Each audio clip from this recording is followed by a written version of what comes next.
Hello, welcome to Acropolis Comic Corner. I'm Chance. This is Mack, aka Darth Bacon. This is Tony. And we're just going to talk about our favorite characters and why we like them so much. And Mack, we'll start off with you. Go ahead and shoot. All right. When I started out collecting, my ultimate favorite was Spider-Man. He appealed to me because he was that everyday kid, and that's what drew me in. I always thought, well, he could be my neighbor. I could be going to school with this kid. He had all the faults. You know, he wasn't the quote-unquote superhero, although, yeah, he has the powers and stuff, but he still had to pay rent. Yeah, right. You know? He's still that insecure high school student. And I thought, man, that's, like I said, that's what pulled me in. Another one, probably for a lot of you guys too. I'm an old school Wolverine fan.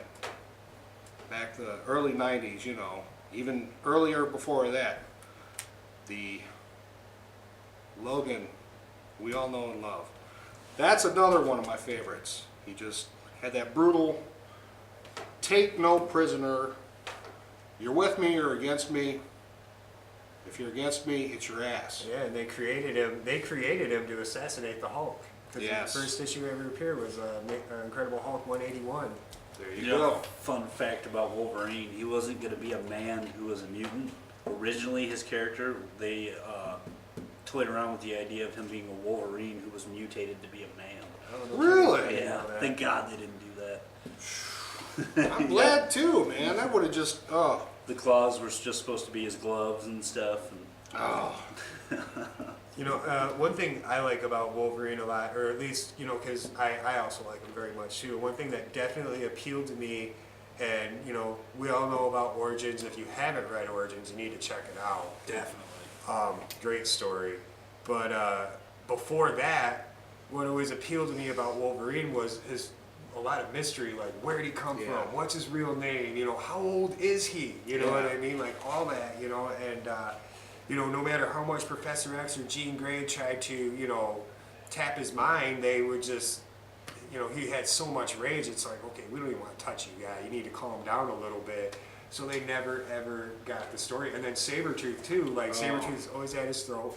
Where did he come from? Why does he hate him so bad?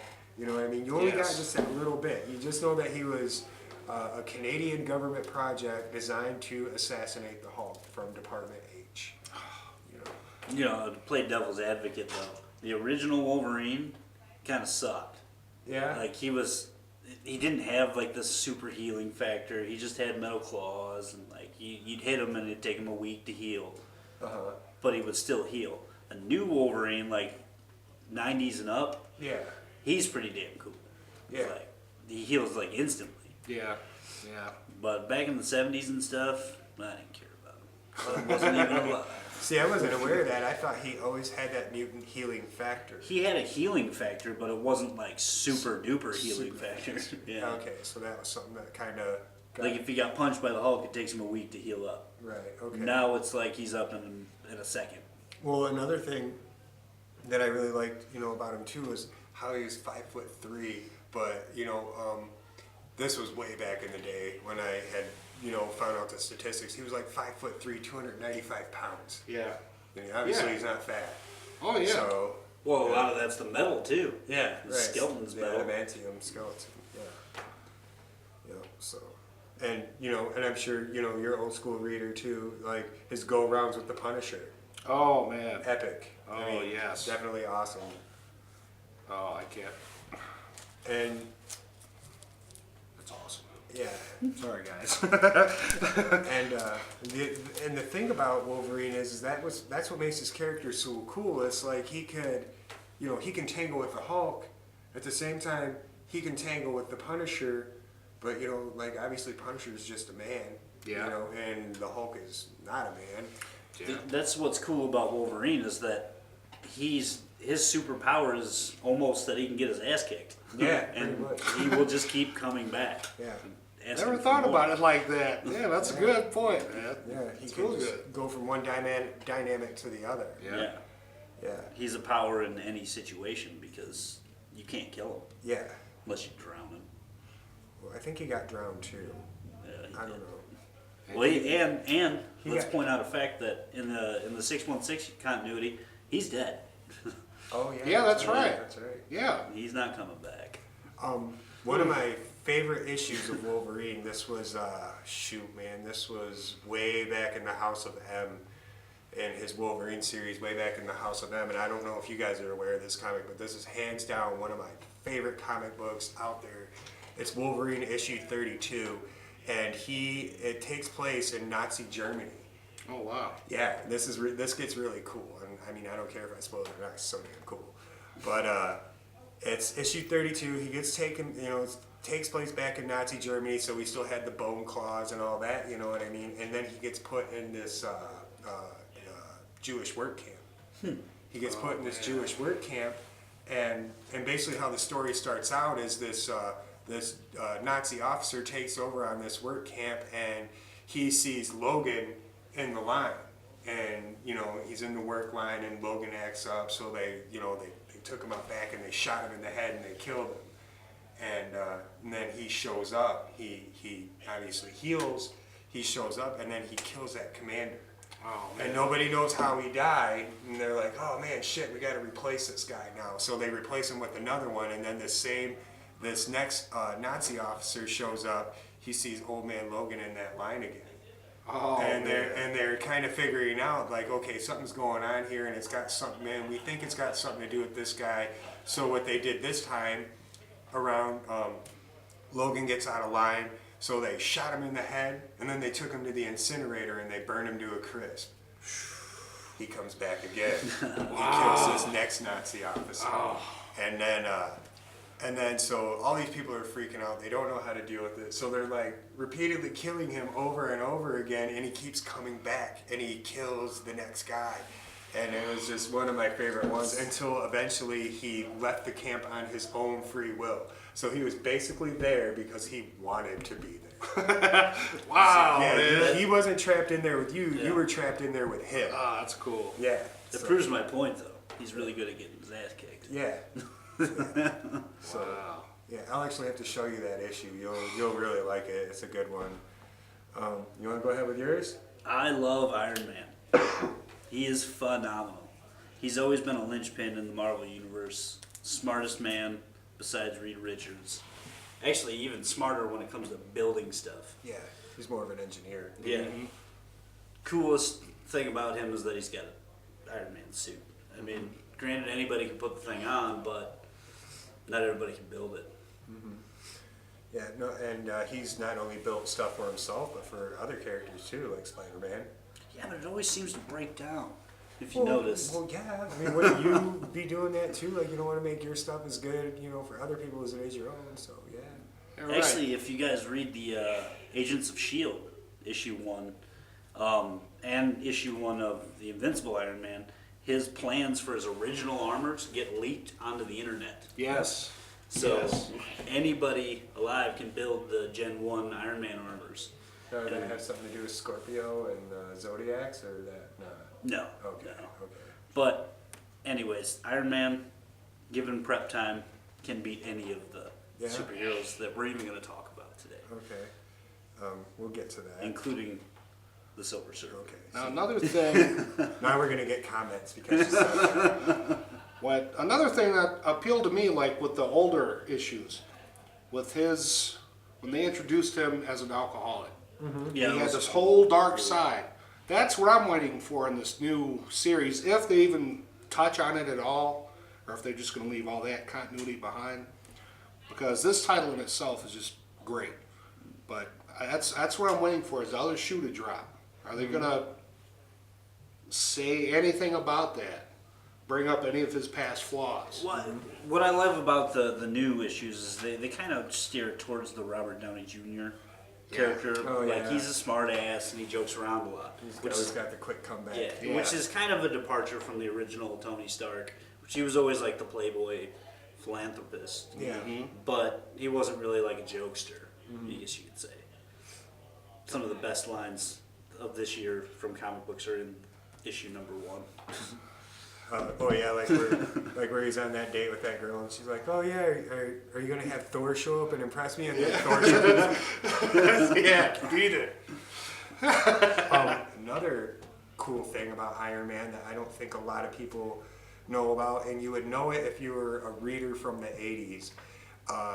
Iron Man, because he is so rich and everything, and these cities did get destroyed, and with all these battles and stuff, Stark Industries actually had a fund to rebuild these cities, which I thought was kind of interesting because in the 80s they were already recognizing the fact that, man, these superheroes can destroy cities and who's responsible and this and that, and then they had Tony Stark come up with the idea, well, Stark Industries, funds money to repair all these buildings.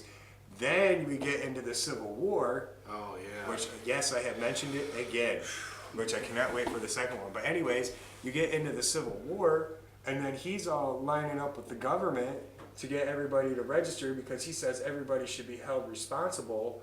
And yet he's the guy who, it just lets you know that he already knew that that was kind of coming. You know what I mean?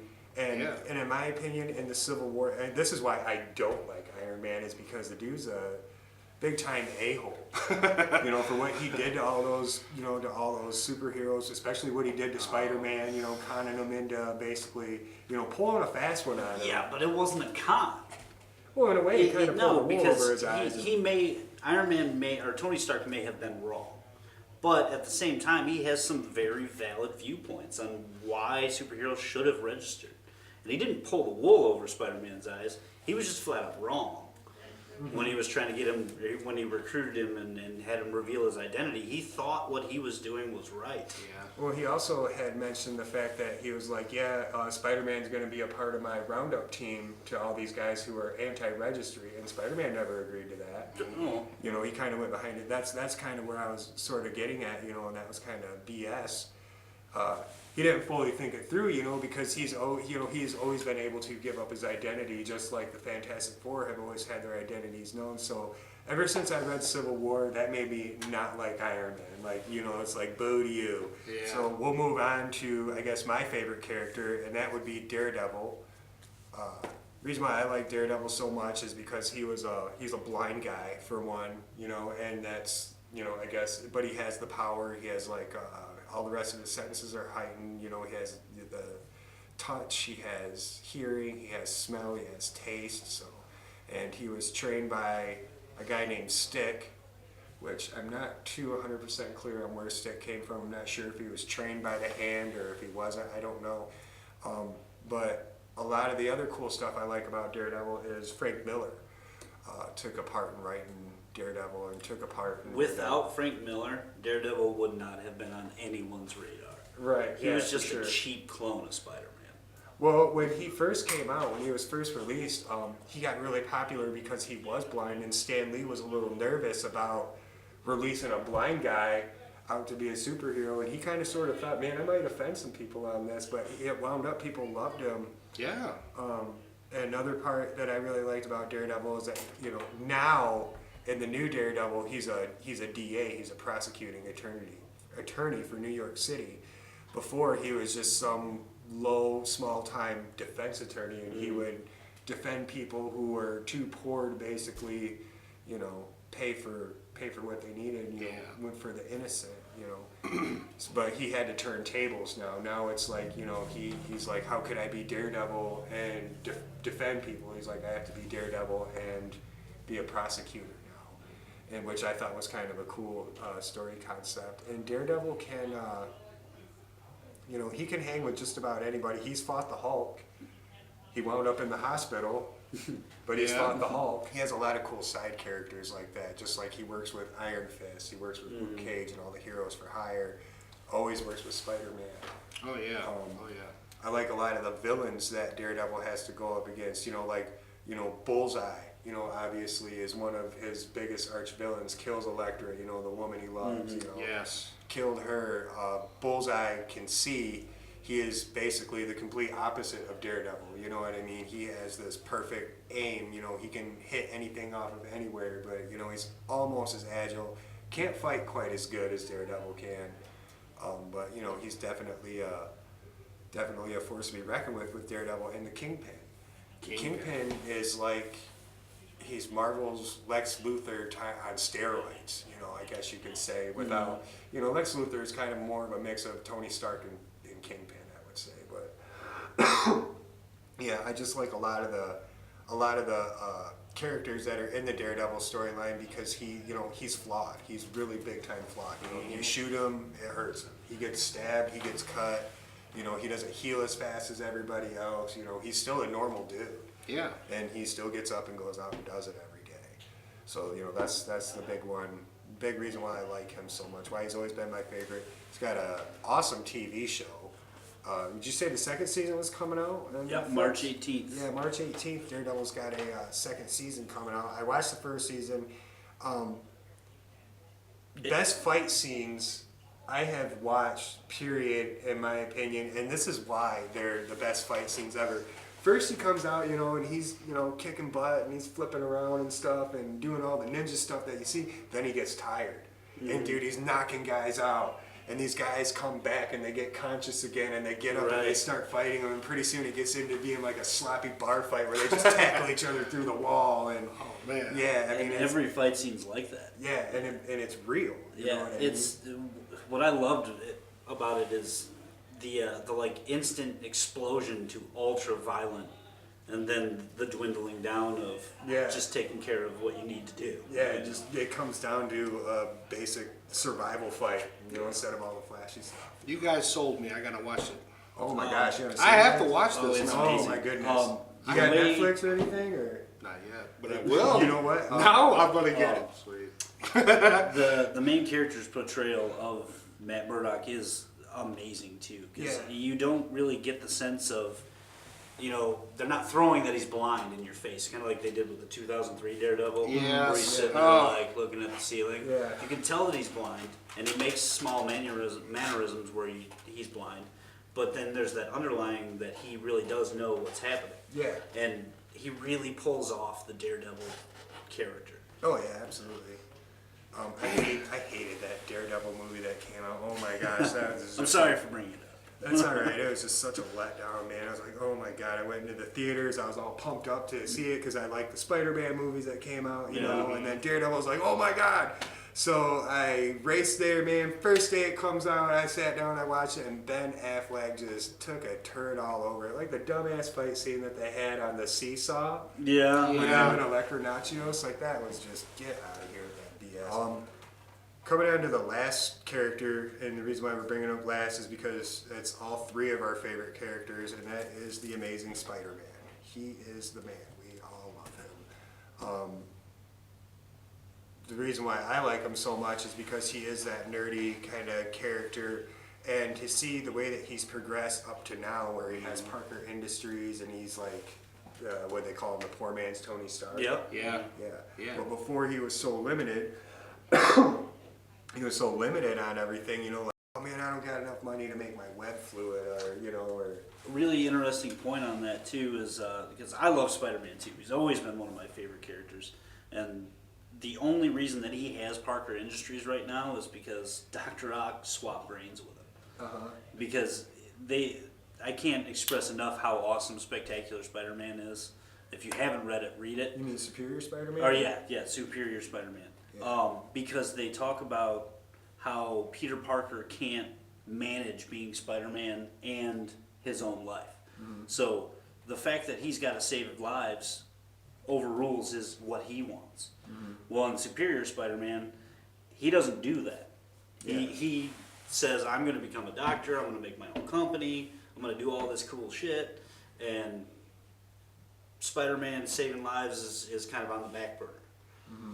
Now, in the new 616, Peter's kind of like reaping the benefits of that, now that he's back being Spider-Man. Right. It's almost like he didn't really have to earn it. Yeah, that's true. Yeah, now that you bring it up like that, that's true.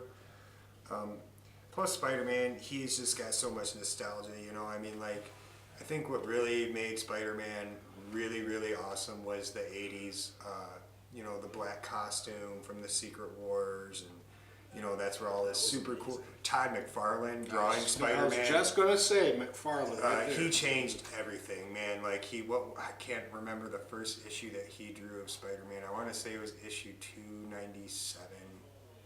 Maybe it was 297, maybe 296 of The Amazing Spider-Man. And 297 was the first appearance of Venom.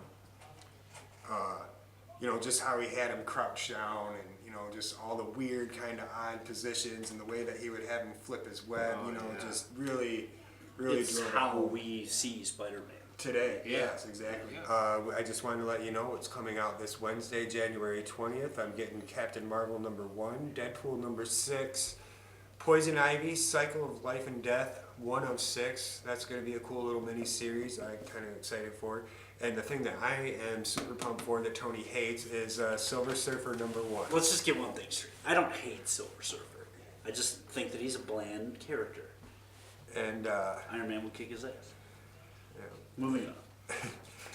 And also Uncanny Inhumans #4 and Uncanny X-Men #2, and I'm pretty pumped about that, and I know Tony and Mack are too, because I'm excited that they re-released the Uncanny X-Men.